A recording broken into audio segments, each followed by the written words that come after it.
આ ગ્રુપનો હેતુ છે, આપણા સંગઠનનો હેતુ જે આપણું સમાજ એકદમ તળિયામાં છે અને આપણે ઊંચું લાવવાનું છે.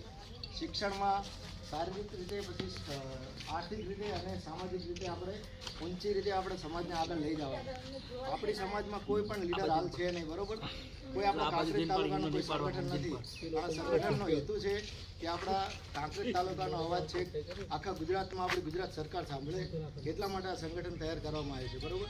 આ સંગઠનનો મુખ્ય હેતુ એ છે કે જો કોઈ પણ આપણે સમાજ માટે કોઈ સારી માંગ કરવી હોય, કોઈ આપણે શિક્ષણ પ્રત્યે કોઈ બાળકો માટે સારું ભવિષ્યની કોઈ માગણી કરવી હોય તો આપણે આ સંગઠન દ્વારા એની માગણી કરી શકીએ છીએ.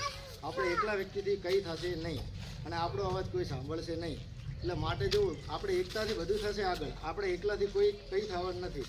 એટલે સંગઠનનો મુખ્ય હેતુ તો છે કે આપણે જે સરકારી બધી સગવડો લેવા માટે, બધી સરકારની જે સુવિધાઓ છે એના માટે આ સંગઠનનો ખાસ હેતુ બનાવવામાં આવે.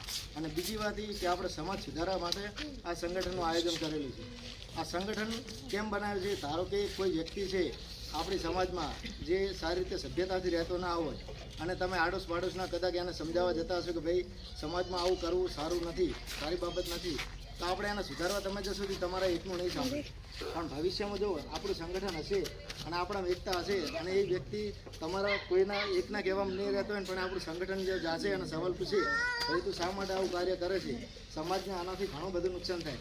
તમે એક જણો ઝઘડો કરો આજુબાજુ, એની અસર તમારા બાળકો પર, તમારી છોકરીઓ પર, બધાના પર અસર થાય એની. અને આખા જે એરિયામાં તમે રહેતા હોય એના આજુબાજુના પબ્લિક ઉપર અસર થાય કે આ સમાજ હજુ આટલો